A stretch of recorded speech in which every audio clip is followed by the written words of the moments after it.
Mesdames, Messieurs, bonjour, bienvenue dans Zigzag Café, des applaudissements qui vous sont offerts par des jeunes de Kéla, par des gens passionnés par les courses de traîneaux à chiens et par quelques chiens aussi qui peut-être s'exprimeront pour dire à quel point ils sont satisfaits d'être à Zigzag Café. En tout cas, vous avez été très nombreux à nous écrire, à nous téléphoner pour dire que vous étiez intéressés par l'aventure d'Éric Nicolier, qui, je vous le rappelle, a fait la Yukon Quest 2000, une course extraordinaire de traîneaux à chiens, 1600 km. On va vivre la course aujourd'hui avec vous et on s'en réjouit beaucoup. À vos côtés, Jean-Luc Forster. Lui, il est vétérinaire et ce vétérinaire-là est aussi passionné par l'Alaska, aussi passionné par les chiens et il a été l'un des vétérinaires sur la course, donc un regard extrêmement intéressant. Claudine Dubois est journaliste, elle passionnée en 1994. Vous avez suivi la course, vous avez raconté la course d'Éric pour un certain nombre de lecteurs de Suisse romande, donc on est très heureux de vous avoir, Alex. Alex, désolé. Je vous promets une image tout à l'heure d'Alex, il faut absolument pas manquer ça. Si vous avez autre chose à faire, vous n'avez pas d'excuses, attendez l'image d'Alex. Et puis Pierre-Antoine Héritier, merci d'être là. Pierre-Antoine, dont on a dit sa passion pour les courses, ses résultats, etc., qui continue d'être avec nous. Mathias Ritter derrière, Pascal Nicou, Rebecca qui est là, tous des passionnés, tous des gens qui, de près ou de loin, se sont intéressés à cela. J'aimerais que vous me disiez une chose, Éric.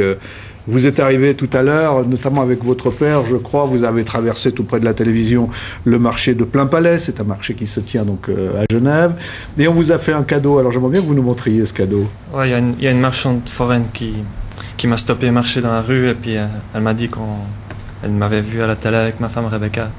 Elle nous a donné une paire de petits chaussons pour Isabelle. Elle a dit, il ne faut pas seulement faire les chaussons pour les chiens, mais peut-être aussi je ne mettrai pas aux chiens. Il ne faudra pas être distrait. Mais je ne sais pas s'il tiendrait longtemps avec ces chaussons-là. Non, je ne pense pas.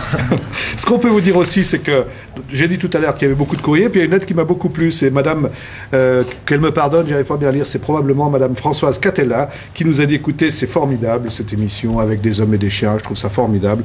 Mais enfin, quand même, mercredi, c'est la journée de la femme. Alors, où sont les femmes? Je suis sûr que pendant que ces messieurs grimpent, courent derrière leurs chiens, vous pouvez trouver des femmes qui réalisent des choses aussi importantes, sinon plus, et ne pas être seulement en représentation sur votre plateau pour raconter sa rencontre ou son mariage avec la star du jour. Heureusement que le sexe féminin était hier représenté. Ça, c'est pour vous, Alex. Représenté par une magnifique chienne Alaska aux yeux bleus, comme Michel Morgan, qui a fait d'ailleurs d'autres choses dans sa vie que seulement avoir les yeux bleus. Mais on se console comme on peut. Cette dame ajoute, je vous prie de recevoir ma lettre avec autant d'humour que j'ai eu à l'écrire. Merci madame, je trouve ça extrêmement sympa. Et c'est d'autant plus sympa, et là Éric, vous allez me le raconter, c'est d'autant plus sympa que, figurez-vous, que la fameuse course de Yukon Quest 2000 dont on va abondamment parler aujourd'hui, elle a été gagnée, mais elle a été gagnée par une femme. Cette femme, est-ce que vous la connaissez? Je la connais un petit peu. Je n'ai pas vraiment parlé directement à elle. J'en ai entendu parler parce qu'elle était vraiment, c'est vraiment une musher de top niveau. Comment s'appelle-t-elle? Alice Zirkal. Oui. C'est une femme de quel âge à peu près? Elle a 30 ans. Oui. Et c'est quel genre de femme? C'est une femme très robuste. Qu'est-ce qu'elle fait dans la vie? Elle fait n'importe quoi pour gagner de l'argent en été, si ce n'est serveuse ou bien même elle fait de la charpente. Elle peut travailler n'importe où. Et à votre avis, pourquoi est-ce qu'elle a gagné? Je pense que elle voulait juste la gagner en tant que dog musher, je pense. Ouais. Parce qu'elle a fait une déclaration. Lorsqu'elle est arrivée, qu'est-ce qu'elle a dit? Quand elle est arrivée, il y a les journalistes qui sont bien sûr allés l'interroger. Ils lui ont demandé quelle impression ça vous fait d'être la première femme à avoir gagné la Yukon Quest. Elle a répondu s'il n'y a pas d'importance que je sois une femme, je suis un dog musher avant tout. Je suis un dog musher. Et puis, ce qu'on peut dire tout de même, on l'a peut-être vu sur les photos, en tout cas elles ont été publiées par la presse en Alaska et au Yukon, c'est qu'en fait là c'est le rôle inversé, donc une fois sur deux, pour répondre à Mme Catella, et ben c'est son mari qui est son handler, qui donc fait le tour avec la camionnette, 50, et c'est elle qui court, 50-50. Madame Guillemin, prenez juste le micro si vous y arrivez avec le jeune chiot que vous avez dans les bras. Vous êtes présidente de... Voilà, je suis présidente du Musher Club Suisse, seulement depuis l'année dernière. J'ai repris la présidence après 10 ans de vie du Musher Club Suisse. Combien y a-t-il beaucoup de femmes qui sont mushers? Des femmes mushers, il y en a. Je dirais que ce n'est pas une majorité, mais il semble que les femmes se débrouillent extrêmement bien dans ce rôle. Elles ont un feeling très particulier avec les chiens. Puis votre fils qui est juste à côté de vous, il a 16 ans, lui, il s'occupe des mushers juniors, c'est ça? Alors voilà, mon fils est le représentant junior au niveau du Musher Club Suisse. Vous allez avoir d'appel à vous débrouiller dans un moment avec ce chiot dans les bras. Prends le micro là. Voilà. Tu as 16 ans, tu t'occupes des juniors, et par exemple une course comme la Yukon Quest, ça te fait rêver? Ouais, ça fait rêver comme n'importe quel musher, je pense. Ouais. Et bien sûr qu'un jour, c'est quelque chose qu'on aimerait tous faire dans ce monde. Il y a la Yukon Quest Junior. Oui. C'est la première qui a été faite en l'an 2000. Donc il pourrait la faire? Ouais, c'est de 14 ans à 18 ans. D'accord. Oui, justement, il m'a dit il y a quelques mois en arrière, dis donc maman, pendant que je suis encore junior, est-ce que tu pourrais pas faire la première Yukon Quest Junior? Et vous avez combien de chiens, vous? Nous en avons 9 au chenil, plus des chiots. Ouais. Et pour l'instant, on court les courses type sprint ici en Europe. Avec les problèmes d'écollage et autres, c'est exclu de faire plus. Merci beaucoup. Rendez-vous à toi, hein, si jamais tu fais la Yukon Quest Junior ou même la grande, tu viendras nous raconter. Eric, Alex, je propose que cette fois on parte. Oui, c'est une image qu'on a déjà vue, mais ça va pas faire de mal de la revoir. Et puis on va repartir à zéro. Donc on se retrouve au point de départ pour la course. C'est donc décidément une image dont on ne se lasse pas, ce départ de la Yukon Quest. C'était le samedi 12 février en plein centre de Fairbanks, Alaska, sur la rivière China encore gelée. Dossard numéro 14, Eric Nicolier. Number 14 up to the line is Eric Nicolier from Fairbanks, Alaska. Derrière lui, 10 ans de rêve, 2 ans de préparation intensive. Et devant lui, 14 chiens et 1660 km de galère et de solitude dans le grand froid de l'Alaska et du Yukon. Première étape, Fairbanks, Angel Creek via North Pole, 161 km en 10 ou 11 heures si tout va bien. Des étendues à claire-voie, des passages dans la forêt, un long cheminement entre les collines, avec la nuit qui tombera tôt, et Rebecca qui attend son chéri à l'étape. Quelques haltes brèves pour encourager les chiens, tandis que dans l'unique bistrot proche de l'arrivée, les supporters, vous allez les voir, les supporters découvrent les premiers pointages des contrôleurs installés au bord de la piste de cette Yukon Quest. Et à ce moment-là, Eric Nicolier est 5e.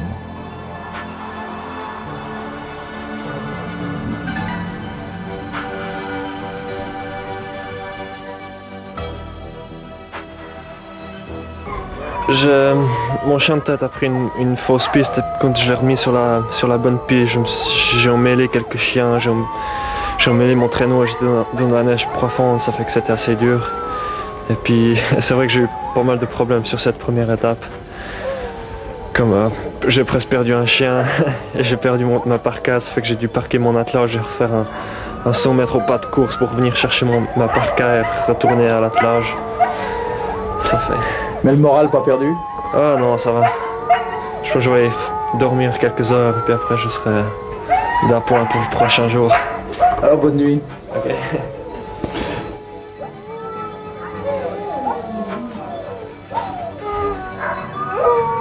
Voilà Eric, on va vous installer pour la nuit. Il fait quelle température? Entre moins 20 et moins 30 degrés. Vous êtes... Et vous n'en souffrez pas? Non, c'était pas... Je veux dire, il y a une différence. Des fois, il peut faire moins 20 à moins 30 degrés. À partir de moins 30, moins 45, c'est là qu'on commence à avoir le brouillard de glace bas dans les vallées. Et là, ça fait une grande différence, mais là, c'était... Moi, j'adore. Quand vous voyez à 40, moins 45, bon, ça commence à faire une différence. J'avais un bon sac de couchage aussi. Ouais. D'autre part, c'est la première étape, hein, 160 km. Vous devez régler le rythme de l'attelage, parce que je suppose qu'il ne faut pas épuiser les chiens dans... Le début de la course, ça se passe très rapidement. J'ai fait les 160 premiers kilomètres en 11 heures. Il y a beaucoup de monde sur la piste, il y a beaucoup de mushers qui se dépassent et on se redépasse. Ah, oui. Je voulais commencer mon programme de faire 4 heures de course et 4 heures d'arrêt. J'ai fait les premières 4 heures et je me suis arrêté au bout d'1 heure. Mes chiens, ils voulaient repartir. Ils voulaient repartir, alors j'ai été directement au point de contrôle. Alors vous expliquez qu'à un moment vous êtes dans la neige, ce qui est bon, la piste est tracée, hein, pour expliquer sans ça, alors vous seriez dans la fraîche, mais il y a un moment où vous avez un problème, c'est lequel? C'est-à-dire que aux alentours de Fairbanks, il y a encore beaucoup de motoneiges qui font des pistes un petit peu partout. Et puis, mon chien de tête s'est trompé. Ouais. Et puis, j'avais 14 chiens. La piste, elle était damée, mais j'arrivais pas à stopper mon attelage pour aller prendre mes chiens de tête, pour les remettre sur la bonne piste. Ouais. Alors, je me suis enfilé dans des buissons et je touchais pas le fond parce qu'il y a tellement de neige, ça fait que j'étais un peu suspendu sur la neige. J'étais en mêlée. Pour finir, on a dû casser tous les arbres pour se remettre sur la bonne piste. Alex, on continue. Oui, parce que Eric dit que les chiens veulent absolument repartir le plus tôt possible. Il faut ajouter qu'Eric aussi. Et puisqu'il a passé une brève nuit à Angel Creek par moins 22 ou moins 23, eh ben, on va le retrouver quelques heures plus tard et on va retrouver tous les chiens. Les mushers appellent ça le will to go, la volonté d'y aller. Et les chiens d'Eric, regardez, ont vraiment le will to go. Après 60 km.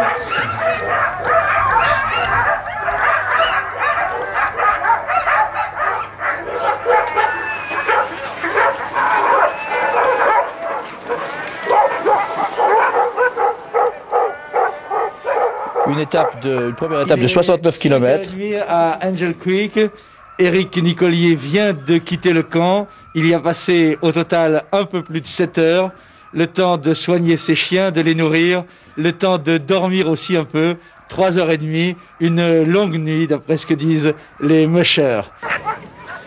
Eric arrive à mile 101, 5h30 plus tard.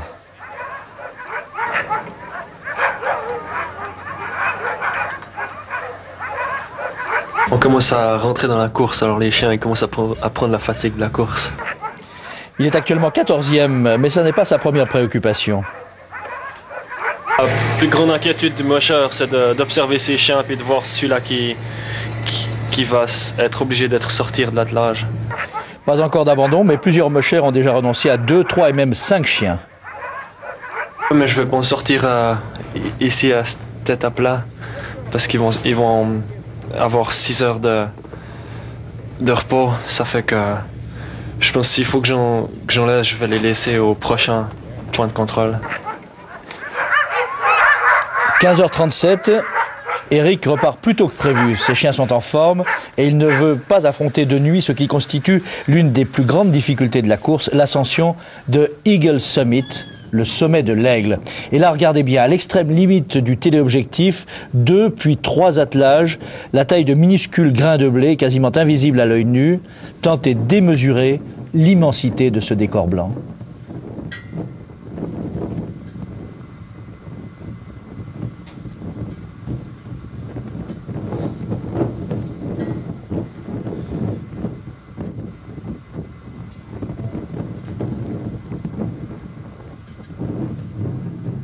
Voilà des images extraordinaires qui laissent tout le monde un peu pantois sur ce plateau. Je voudrais vous préciser que la personne que vous avez vue tout à l'heure, c'était peut-être un des représentants du Front de Libération de la Corse. C'était Alex, donc. Mais oui, j'ai un petit peu de givre, j'en suis désolé. Il va sembler. Dites-moi, vous vous rappelez combien vous avez de chiens au départ? 14 chiens. 14 chiens. Le règlement de la course, c'est que vous devez la terminer avec combien de chiens? Avec 6 chiens. On a le droit de laisser 8 chiens. Ouais. Quand vous dites laisser des chiens, c'est pas dire que vous les abandonnez, hein. Vous faites quoi avec un chien qui se blesse, ou on verra ça tout à l'heure d'ailleurs, il y a quelques problèmes, mais déjà juste sur le règlement. Eh ben, on est obligé de charger tous les chiens qui se blessent, ou les chiens... Sur le traîneau? Ouais, sur le traîneau. Et les chiens qu'on pense qu'ils vont être trop fatigués, on les met avant qu'ils soient fatigués, on les charge dans le traîneau. Et puis, c'est possible pendant la course qu'on sauve des chiens, ça veut dire qu'on les met sur le traîneau un petit moment. S'il y en a un qui a une blessure au poignet, on peut les mettre sur le traîneau, leur faire un pansement, les reposer en fait quand les autres le tirent. Au lieu de s'arrêter juste pour un chien, on peut le mettre sur le traîneau et après on peut sauver quelques chiens comme ça. Et il y a des vétérinaires?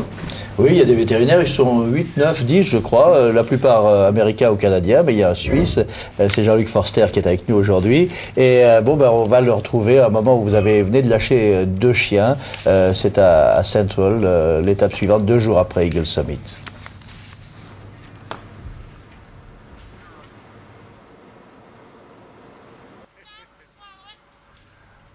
Comme on a vu sur le chien qui était juste là, des petits problèmes de coupure sous les pattes, des problèmes de carpes qui sont très sensibles, donc le poignet très sensible, l'épaule qui a des problèmes, il y a eu une grande descente hier et de la glace, on a eu pas mal d'épaules un peu blessées, donc c'est en général le muscle autour de l'épaule, on dit l'épaule, mais c'est souvent les muscles qui sont simplement, qui ont des petites blessures. Et ces chiens, on donne des conseils du genre faire des massages, avec des anti-inflammatoires dans le massage, mais ils sont autorisés. Il n'y a pas de traitement oral, il n'y a pas de traitement par injection, rien du tout. Si le chien, après un temps de récupération, qu'en fait le mâcheur décide, est toujours pas très bien, en général, le mâcheur va enlever le chien de l'attelage. 39.2.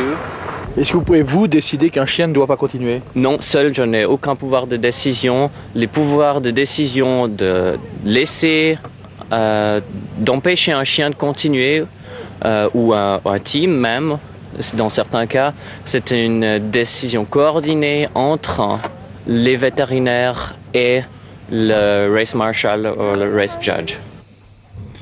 Alors, rappelez-nous un peu comment vous y êtes intéressé à cela, retrouver un vétérinaire suisse dans une course. Bon, c'est une longue histoire, en fait, je vais résumer, c'est un peu trop long. Je m'y suis intéressé il y a environ 5-6 ans au départ. J'ai fait moi-même un peu du chien de traîneau, surtout du ski-juring. J'ai passé quelques temps en Laponie, chez un mâcheur. Ensuite, j'ai été en Alaska pendant 8 mois chez un vétérinaire qui pratiquait les courses de sprint, de chiens de traîneau.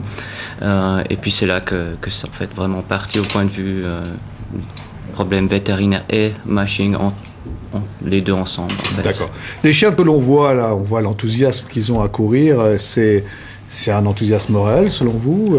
Oui, l'enthousiasme est tout à fait réel chez ces chiens. Oui. C'est des chiens qui aiment courir, qui aiment tirer. On peut les motiver aussi. Ça se fait comme dans n'importe quel entraînement de chien, on peut motiver des chiens. Mais c'est quelque chose qu'ils font vraiment. On a vu même après 1600 km des chiens qui arrivent à l'arrivée puis continuent à sauter, dire je veux continuer. D'accord. Alors ces chiens, si on les prend chez soi, ils doivent être un peu malheureux quand même, s'ils adorent courir et que non? Tout à fait. Alors c'est pas des chiens d'appartement. Ouais. C'est des chiens qui ont besoin de mouvement, qui ont besoin d'être utilisés, qui ont besoin d'avoir un job, quel qu'il soit. Alors ça ne veut pas dire qu'ils doivent être utilisés comme chiens de traîneau, qu'ils doivent courir tant d'heures par jour, par semaine, mais s'ils ont un boulot à faire, que ce soit, j'utilise moi-même mes chiens pour de l'agility aussi, ça va très bien, mais il faut vraiment se donner la peine et c'est plusieurs heures par jour et qu'il faut compter à occuper le chien. D'accord. Alex, on continue? Oui, on est là, je réponds au futur junior. On est encore dans les étapes qu'il serait susceptible de faire dans la prochaine junior, puisque elle se termine à Circle. Donc 300 km à peu près. Oui, et alors là, c'est le point le plus au nord. Hein. On est quasiment sur le cercle polaire arctique, et la ville s'appelle Circle. Et vous voyez, Eric arrive un peu fatigué là. Et puis surtout, regardez, il manque un chien au trait. Et ce chien, on va le retrouver sur le traîneau. Il a voyagé, il a fait la fin du voyage sur le traîneau.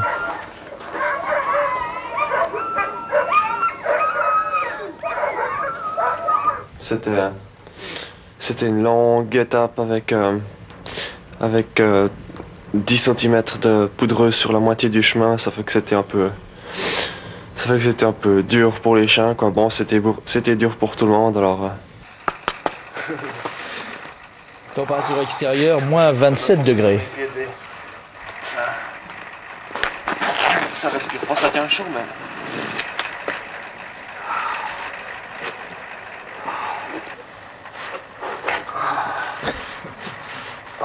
Une notion tout à fait relative. Hein. Bon, il y avait tout à l'heure à l'arrivée sur le traîneau un chien blessé ou un chien malade. Qu'est-ce qui s'est passé?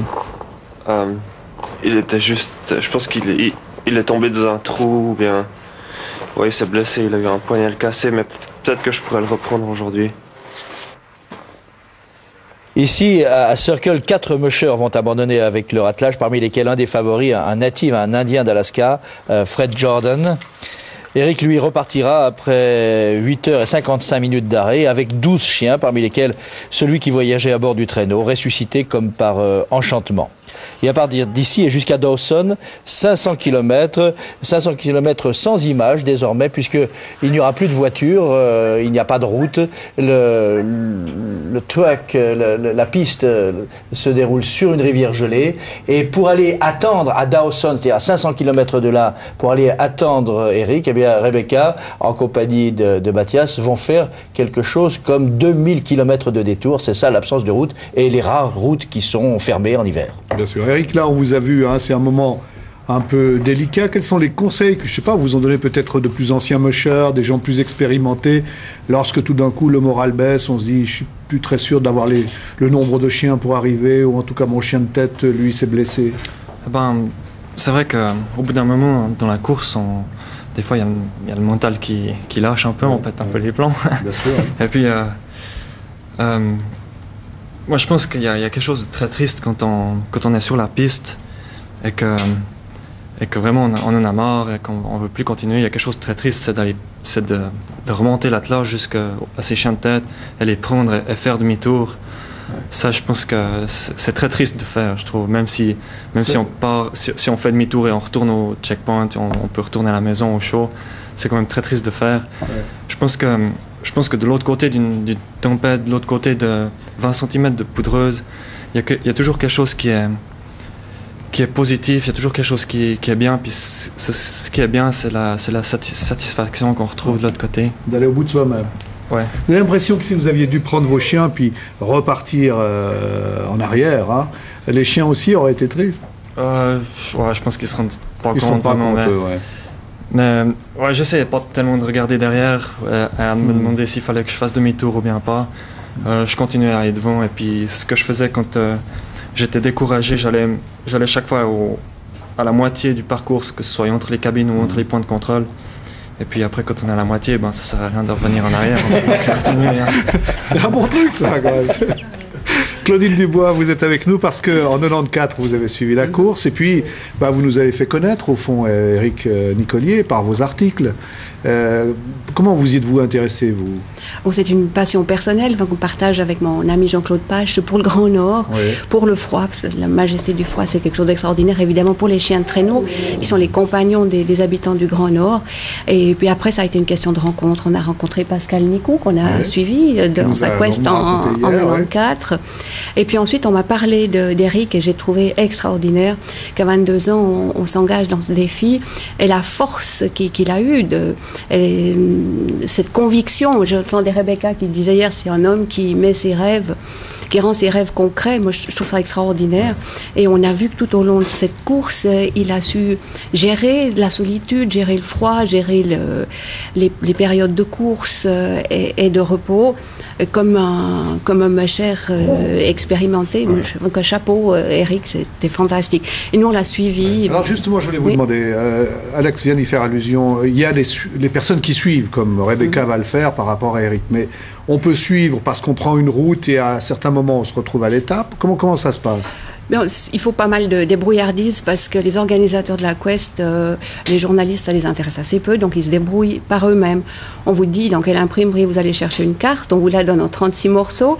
Alors, le soir, vous faites des collages, vous passez la piste en couleur, vous encadrez les checkpoints, puis après, vous composez avec les routes existantes, puis quand il n'y a plus de route, on va à pied. On avait des mock-locks, des chaussures faites par un Indien, là, grâce à Pascal encore, donc on pouvait marcher dans la neige profonde. monde, c'était parfait. Donc on faisait 4-5 heures le long de la piste jusqu'à ce qu'ils arrivent. Puis parfois, l'appareil photo gelait. Alors on faisait 2 photos et puis les traîneaux passaient. Et puis on n'avait plus rien. Après, on repartait à la voiture, on allait au checkpoint. Alors Alex, vous nous avez dit qu'à un moment, bon voilà, ça c'est une partie de la course, puis il y a un moment où il va partir et il n'y a pas de possibilité de le retrouver, sinon en faisant un énorme Oui, il n'y a pas de possibilité. De toute façon, à partir de là, il n'y a pas de route, même en été, pour descendre de Circle en direction de Dawson. Et puis, bon, en été, on pourrait revenir par Chinout Springs sur Fairbanks. Ça, et puis, disons, à mi-chemin entre l'Alaska et la frontière canadienne, on pourrait à nouveau obliquer à l'horizontale et repartir, disons, plus rapidement sur Dawson, mais ça seulement en été. C'est une route qui est fermée en hiver, ce qui veut dire qu'il faut faire pratiquement 2000 km, c'est-à-dire aller par un détour jusqu'à l'arrivée à Whitehorse et remonter de 500 km de plus en direction de Dawson. Et puis alors, c'est l'une des raisons pour lesquelles il n'y a pas d'image, ou peu d'images. L'autre raison pour laquelle il n'y en a pas, bon, on voit à quoi ce que ça signifie. Imaginez 2000 km comme ça, avec ça c'est Rebecca qui est au volant, Mathias Ritter l'accompagnait, mais il n'avait pas le droit de conduire, alors bon, il n'a pas conduit, mais il n'empêche que c'est long, et surtout il faut, Rebecca sait qu'à l'autre bout, il faudra qu'elle soit là avant qu'arrive Eric, et je vous parlais de l'absence d'image, simplement parce que c'est vrai, d'une part il y a des lieux où on ne peut pas aller, mais au début de la course, ils partent toutes les 2 minutes. Si vous voulez avoir Eric, vous mettez vous laissez passer le dossard numéro 13, vous enclenchez les caméras, puis le 14 passe. Ouais. Mais à partir de la mi-course, et à plus forte raison à l'arrivée... C'est pas comme dans les Formule 1 de Jacques Deschenaux, vous savez pas quel est le classement. Il y a jusqu'à 5 jours de décalage entre le premier et le dernier. Donc commence à avoir aucune communication, pas de téléphone portable, donc on attend dans le froid et généralement on rate. Bien sûr. Mathias Ritter, prenez le micro. Parce que vous, dans cette course, quel était votre rôle à vous? J'étais le handler. Vous rappelez aux téléspectateurs ce que c'est qu'un handler? C'est le palefrenier. Le palefrenier, d'accord. Et alors, qu'est-ce que vous faisiez exactement? Je récupérais les chiens que Eric laissait au checkpoint. Et puis, je les nourrissais le soir, le matin. Pour vous, vous avez vécu aussi une aventure extraordinaire. Oui. J'ai découvert un pays et puis le froid. Et comment il était, Eric? Vous qui avez été tout proche de lui, vous l'avez vu aux étapes, quelle impression il vous faisait? Je le trouvais vraiment fatigué vers la fin, quoi. Je me demandais s'il il allait continuer à chaque étape, mais je pensais qu'il continuait, puis il l'a fait, quoi. C'est vrai qu'il doit y avoir une fatigue énorme, non? Merci, Mathias. À chaque étape, quand on arrive au point de contrôle, souvent on a une cabane, on peut dormir un peu au chaud. On dort souvent sur le plancher, ou bien souvent il y a 10 mocheurs qui dorment dans la même chambre. Avant d'abandonner une course comme ça, on avait des conseils au début de la course. C'était chaque fois il fallait aller dormir quelques heures, puis après ça va mieux. Et puis après, on peut continuer. Ouais. Il y a eu des tentations, vous vous êtes dit, là, je crois que j'y arriverai pas. Ouais, il y en a eu beaucoup. Enfin, beaucoup, il y en a. Et puis bon, ma foi, on est tout seul. C'est surtout quand on part de Circle qu'il faut prendre une grande décision, parce que là, on pourra pas se faire aider ou bien juste mettre les chiens dans le pick-up pour rentrer à la maison, parce qu'il y a rien, il y a 300 miles, 450 km d'espace que là on peut pas se faire enlever de la course, si ce n'est que se faire enlever par un avion. Bien sûr. Alors à ce moment-là, quand vous êtes dans ces 400-500 km, vous êtes seul, il vous reste combien de chiens? Je suis parti avec 12 chiens, j'ai dû en laisser 2 à une cabane le long du chemin. Donc il vous reste 10 chiens, une marge de 4 chiens, au fond 5 chiens, sans ça la course se termine pour vous. Oui, il me restait 4 chiens. Bon, en fait, j'avais 10 chiens qui avaient pratiquement tous fait une fois la quest. Ça fait que je peux quand même compter un peu sur eux. Bon, j'ai fini avec 6, mais... l'inquiétude du moins cher, c'est chaque fois de regarder ces chiens dès la ligne de départ. On regarde ces chiens, puis chaque fois, par exemple, qu'on passe dans un passage où il y a une grosse bosse, ou bien si la glace est tranchante, on est toujours inquiet de savoir quel chien s'est coupé la patte, peut-être, s'est coupé le coussinet. Alors on est toujours en train de visionner notre chien, tout l'attelage, depuis le chien de tête jusqu'au wheel dog. Vous n'avez pas le temps de regarder le paysage On a le temps quand même. Quand même. Comment ça va? Alex, il y a d'autres gens qui s'inquiètent aussi, qui suivent la course. Il y a d'autres gens qui s'inquiètent, vous croyez? Oui, il y a tout un fans club quand même. Oui, alors en effet. Et ces gens, ils s'inquiètent à distance. Et on disait qu'il n'y avait pas de communication. C'est vrai qu'il n'y a pas de téléphone. C'est vrai que la télévision couvre assez peu, sauf quelques exceptions, merci.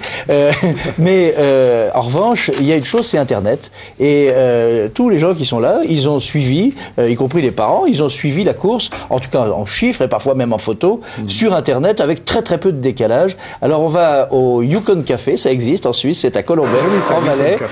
C'est dans une banlieue, vous voyez, qui n'est pas vraiment très alaskienne, mais on va y retrouver tout le fan club qui suit.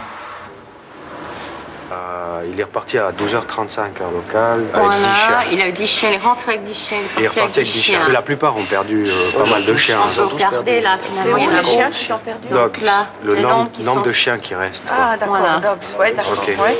Il en a 10, il y en a qui ont moins que lui, quoi. Ouais, il est arrivé à Scotchy Creek, 8h50, le 21. C'est que c'est très très serré, les 4 premiers sont dans... Ouais, mais 5 heures avec les pauses, ça va pas faire grand-chose. Alors, vous êtes satisfait du classement d'Éric? Ben plutôt, ouais. On est étonné qu'il en soit là, je crois, non? Tous? Ouais. Ah ouais. L'important, c'est de finir. Je crois qu'il a décidé de finir la course et il assure pour ça. Ça fait que là, aujourd'hui, ce matin, il en est à Scrooge Creek et il est classé 15e. Il a gagné 2 places par rapport à hier, quoi.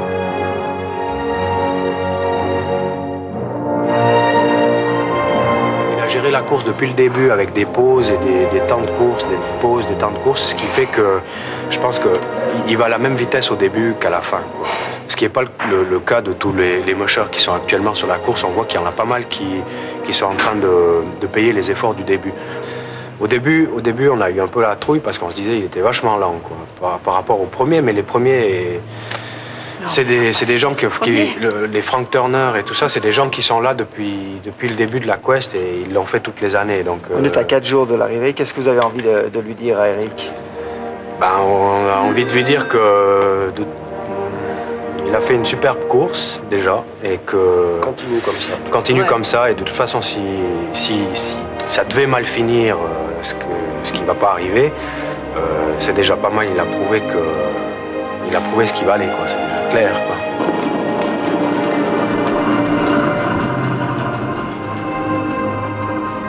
Alors Pierre-Antoine, j'aimerais que vous nous disiez, parce que c'est vrai que on sent, hein, c'est une aventure qu'on partage. Son aventure à lui. Qui fait partie du fan club? Qui s'est engagé? Comment est-ce qu'il a été soutenu, Éric? Ça a commencé l'été passé. Je reçois un mot d'Éric, un petit dossier en me disant que je vais faire la quest. Et puis, il nous en avait parlé. Il parlait à tout le monde de la quest, quoi. Et qu'un jour il ferait ça, on l'a toujours dit, bon, on verra. Et puis là, il était carrément prêt. Il s'était inscrit, il avait payé son truc, c'était clair, il la faisait, quoi. Et moi, je lui avais dit, je lui ai fait une boutade un jour, j'ai dit, si un jour tu fais la quest, je m'occuperai de ton fans club, quoi. Et puis là, j'avais pas le choix, quoi. Donc je m'en suis occupé. On a créé un fans club, puis surtout avec Bérangère. Et puis on a intéressé surtout les mushers, pas mal d'amis d'Éric, la famille et tout ça.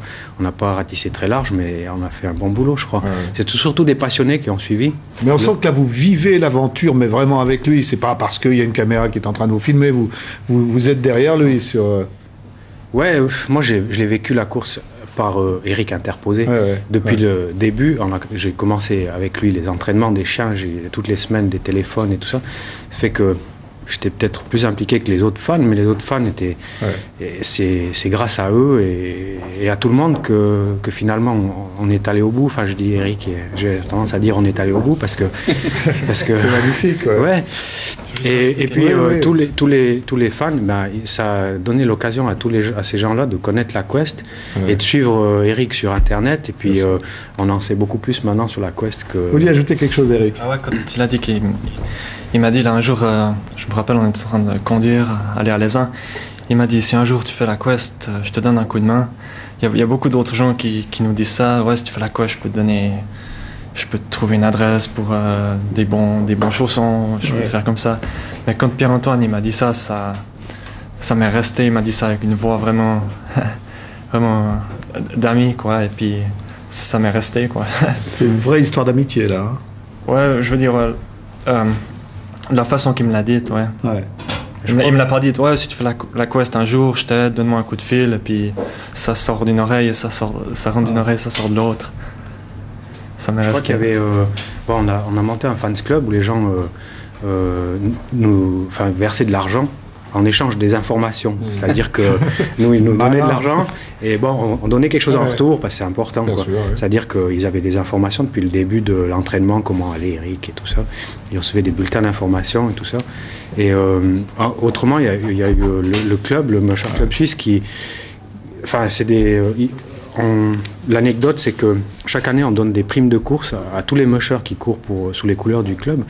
Et en assemblée générale, tous les gens ont décidé de donner ces primes à Eric parce que c'était important pour sa course cette année, quoi. Donc le Musher Club se mettait sponsor de l'aventure, quoi. Mais ça fait que tous les gens du club étaient intéressés, quoi, si on veut. Et il y en a qui étaient doublement intéressés puisqu'ils étaient membres du Musher Club et membres du Fans Club. Bien sûr. Je dois dire, on vient de le voir à l'antenne pendant que vous le disiez, c'est quand même une volonté et un choix qui ont impressionné ici, bien sûr, mais là-bas aussi, puisqu'en fait, Eric a fait la une du Newsminer, qui est le journal de Fairbanks, parce que c'était un peu le rookie, c'est-à-dire le débutant exemplaire, quoi. Alors, les images d'arrivée, on n'a pas, hein, vous avez expliqué que... Non, oubliez les images d'arrivée, il n'y avait pas de photos. Il n'y avait pas de photos pour les raisons qu'on vous a expliquées, mais enfin on a quand même quelques images rattrapées comme ça. Et puis surtout des images d'un lieu mythique qui est Dawson City. Alors on va peut-être voir l'arrivée en voiture, donc en arrivant par le sud, l'arrivée à Dawson City. Regardez, on a l'impression d'être dans un film ancien, et c'est pas tout à fait par hasard. En fait, Dawson City, c'est le lieu de la ruée vers l'or, du Gold Rush. C'est dans ces montagnes qui avaient été photographiées il y a juste un peu plus de 100 ans. Ces kyrielles de gens qui marchaient les uns derrière les autres dans la neige, dont beaucoup mouraient d'ailleurs après quelques temps, simplement parce qu'ils voulaient devenir riches rapidement. Et Dawson City n'a pratiquement pas changé en 100 ans. C'est resté une espèce de décor de théâtre, y compris les rares lieux où on puisse y habiter. Vous voyez Rebecca qui est là, qui attend des nouvelles, qui attend l'arrivée de son homme. Et Dawson, c'est l'étape intermédiaire. Voici l'arrivée d'Eric. Et en fait, c'est un point particulier puisque là, on doit impérativement s'arrêter pendant 36 heures pour donner un peu de lest aux chiens. Donc, ils sont pendant quelques heures un peu plus calmes. Et puis, très vite, on repart dans une nature qui commence à devenir printanière, comme vous le voyez, hein. Il y a pratiquement plus de neige sur les arbres, encore un peu par terre. Il fait froid, mais et puis il y a encore quelques étapes. Je crois que là on est à Pelly Crossing. Et puis ensuite, on retrouve, que ce soit avant ou que ce soit après, d'abord on retrouve Mathias dans son rôle, récupération des chiens qu'il faut abandonner en chemin. Et puis ensuite on retrouve des lieux comme ça qui sont extraordinaires parce qu'ils disent tout. Regardez, il y a un pont, mais en fait le voyage se fait en bas, le voyage se fait de toute évidence sur la rivière gelée. Là, je crois qu'on peut l'applaudir comme un mérite. Parce que...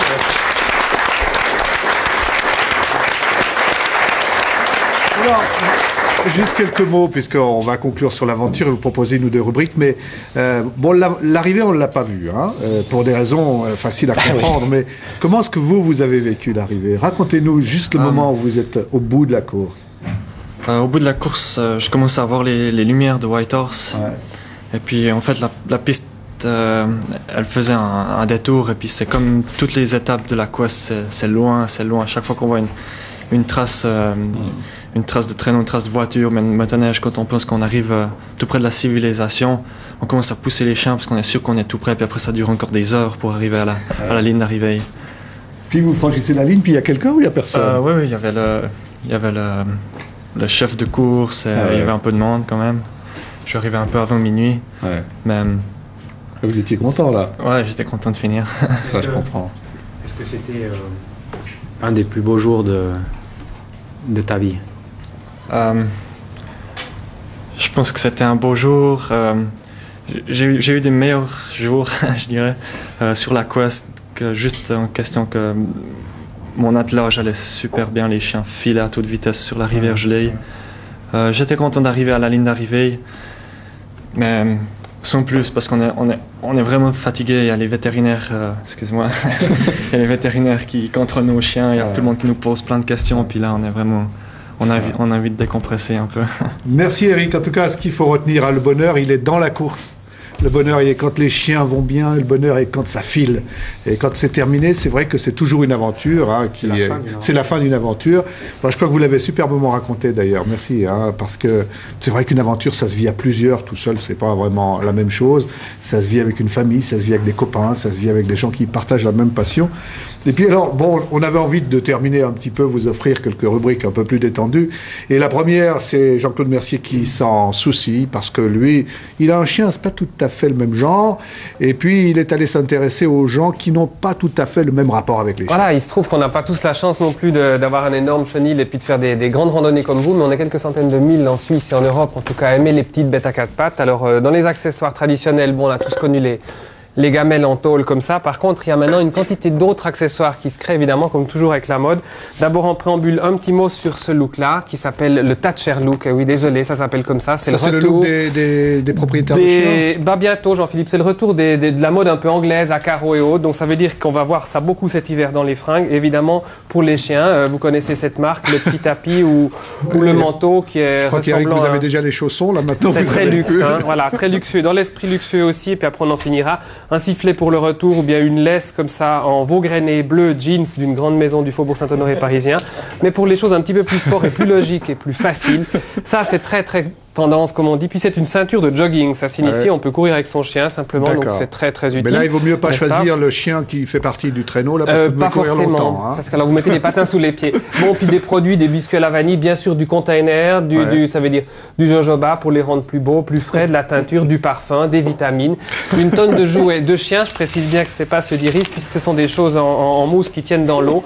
Et puis quand votre chien est seul à la maison, forcément, on a découvert des petits jouets qui ça marche pas du tout auprès des chiens qui sont sur ce plateau. Bah, j'espère bien, parce qu'autrement, il tirait plutôt voilà, des petits objets encore pour plaisanter. Maintenant, bien sûr, quand on a fait le bain et le shampoing du chien, on a le petit peignoir du chien avec le linge assorti. Donc, il ne faut pas imaginer qu'ils vont échapper. Consternation sur ce plateau.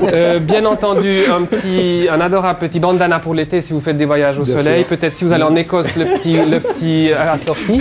Et puis alors, pour vos bébés, je ne peux pas faire mieux qu'un husky avec le petit pare-soleil pour la prochaine fois. En sac à dos, évidemment, si vous avez peut-être un petit peu de place encore sur les épaules. Les a déjà. Et puis le dernier dans le grand chic, c'est le petit manteau fait personnel, reversible bien sûr, flanelle, velours et intérieur tissu pour la pluie. Une dernière chose pour les petits chiens de maison, et s'il veut bien passer par là, ce sera facile à vous montrer. C'est simplement un petit tapis à promenade, comme on appelle ça, et ça a été inventé en Italie. Simplement pour pouvoir traverser la rue ou le porter quand on est dans la voiture et puis pas se mouiller. On a inventé ce genre de petites choses, donc voilà, pour les petits chiens maison. Merci. On a fait comme vous.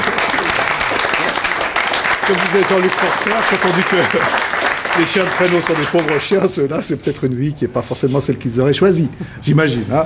Et moi, je vous propose aussi, alors, bon, on va aller de surprise en surprise parce que, bon, pas de commentaire. Vous avez un commentaire à faire sur ce... Sur le matériel. Sur le matériel, peut-être, Pierre encore. Le matériel bien plus simple et peut-être bien plus efficace. Ce qu'on peut dire, c'est que Nicolas Vanier, qui sera avec nous vendredi, les appelle des chiens de moquette, mais il a eu recours aux chiens de moquette puisqu'il y a des huskies qui s'ennuient un peu. Alors, dans les premières expéditions en Sibérie, il y avait un certain nombre de chiens qui venaient tout droit de la moquette parisienne et qui ont bien marché. D'accord. Juste un mot. Ouais, ce que je voudrais dire, c'est que avec le Fans Club, là, on fait le vendredi soir, il y a une fête au Yukon Café, justement, pour fêter l'exploit. Génial. Et tout le monde est invité, tout. J'espère que vous allez avoir du monde, préparer des bouteilles et tout.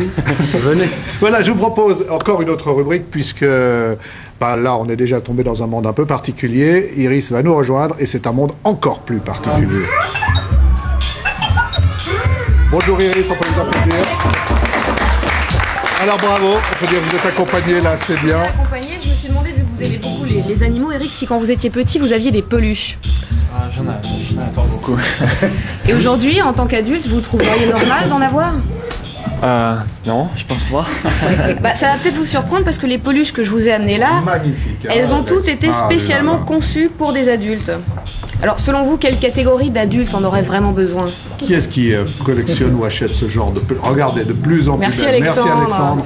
Elles sont absolument magnifiques. Ce sont les hommes d'affaires qui travaillent dans le domaine de la bourse. Moi, j'ai ça un paraît fait étonnant. pour le chien, là. Vous pourriez Mais me prenez-le, l'apporter, là. Jean-Philippe, mais Oui, je vous en oui, prie, voyez, tapez-le, c'est ils sont tout un faits pour ça. rapport. Ah, il est magnifique, regardez. Ah, il est formidable ce chien. Quand Alors, même. ça paraît plutôt étonnant de On se va lui dire... mettre les chaussons, voilà. Déjà, le chien et les chaussons. Alors, expliquez-nous, Oui, ça c'est le pour les milieu hommes des affaires d'affaires. n'a pas vraiment la réputation d'être un exemple en matière d'émotion, et pourtant, les designers d'une marque allemande se sont dit, par exemple, qu'un lapin comme celui-ci, qui semble vous plaire beaucoup, pourrait tout à fait être utile à ces hommes d'affaires pour leur permettre d'évacuer leurs émotions et de déstresser. Et plutôt que de prendre du Prozac, des antidépresseurs ou des anxiolytiques, il vous suffit de tirer sur la queue d'un cochon comme celui-là, pour que les notes de musique d'un air connu s'égrènent à votre oreille et que vous sentiez un tout petit peu plus Vous avez vu dans quel état est celui qui est sur sensible votre épaule là. Il est absolument parfait. lui. que d'habitude. Il a un regard très franc. Il vient du conservatoire de Yukon, là? Non. Non? Celui-ci? Oui, c'est un musicien. C'est un musicien. Oui, c'est ça. Il vient d'où venir de Fairbanks? Il joue My Way. Oui, c'est Alors, ça. Iris, il paraît que lorsqu'on ne s'entend pas avec un autre mocheur, lorsqu'on ne s'entend pas avec, je sais pas, le chef de département d'une télévision, quelque part. De n'importe quoi. Bon, hein. ça rend service aussi. Oui, parce qu'ils peuvent servir d'exutoire. Vous voyez, ils ont tous des gueules différentes. Et selon le collaborateur, l'esprit, le caractère, la personnalité de cette personne, vous pouvez la représenter par un rat, par exemple, ou alors par un vautour.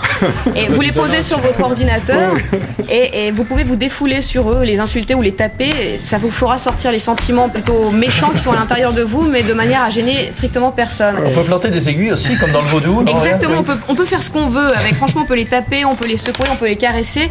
Et on peut se demander si ces peluches ont du succès finalement. Oui. Et elles en ont énormément. D'abord en Allemagne, d'où elles viennent, en Suisse alémanique et en Suisse romande aussi. Et certaines entreprises n'hésitent pas à offrir, plutôt que les cadeaux habituels, le vin, les chocolats, à offrir des caisses de rats comme celui-ci à leurs employés. Et ils ont tous des personnalités différentes dans la mesure où tous ces jouets sont faits à la main. Donc ils ont forcément tous des gueules différentes. Il y en a un dont différentes. vous n'avez pas parlé, regardez la tête qu'il fait. Celui-là, il est pas vraiment regardez, il est sur la photo derrière. Vous voyez, un homme d'affaires personnifié en totale harmonie avec sa peluche. C'est celle-ci. Alors Eric, je suis pas sûre que vous en ayez vraiment besoin. Si c'est le cas, vous en prenez une, il n'y a aucun problème. Je vous en fais cadeau. Mais j'ai plutôt pensé à ceci pour vous, cette map monde. Parce qu'une fois qu'elle est dégonflée, attrapée, elle se glisse dans une poche sans problème. Et puis ça pèse rien sur un traîneau. Donc si vous croisez lors de vos grandes expéditions un petit enfant esquimau, vous pouvez jouer avec lui au ballon ou alors lui montrer d'où vous venez. Ah, je crois que c'était pour pas se perdre sur la quest. Alors, prenez, vous le prêtez à l'instant à Alex. Il y a quand même une petite chance que je l'attrape. Oui. Alors, vous nous racontez où on sera demain? Oui, écoutez, il faudrait que je trouve d'abord. Ah oui, si la caméra nous voit. Il y a un chien d'ailleurs. Oui, il y a un chien, puis il y a des morses, toutes sortes d'animaux. Alors, on était là en Alaska. Et puis demain, on va franchir le détroit de Bering. C'est relativement simple. On a l'impression, parce que nos cartes nous le montrent des deux côtés d'une planisphère, mais en fait, c'est tout proche. Il y a quelques dizaines de kilomètres. Et il y a un même peuple à l'origine, pratiquement, les Esquimaux. Et demain, nous serons là. Et nous y serons parce que ça s'appelle la Tchoukotka. C'est une extrême région de la Sibérie. Nous y étions ensemble il y a 9 ans, 7 ans. 7 ans et dans des conditions assez dramatiques, il faut le dire, mais extrêmement intéressantes aussi. On a eu le privilège de partager la vie des Tchouktches pendant quelques jours.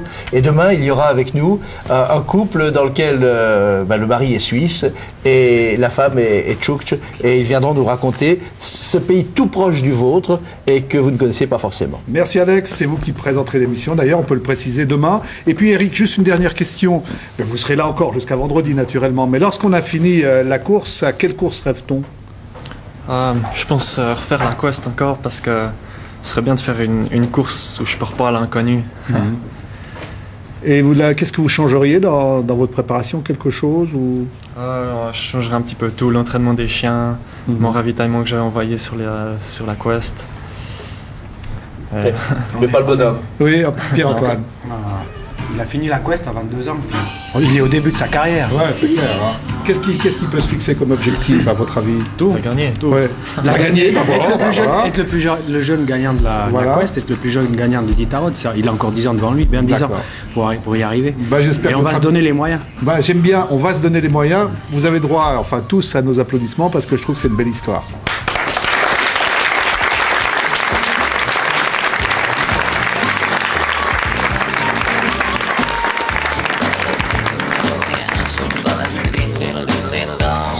Side on side on side on side. sont avec les pèlerins.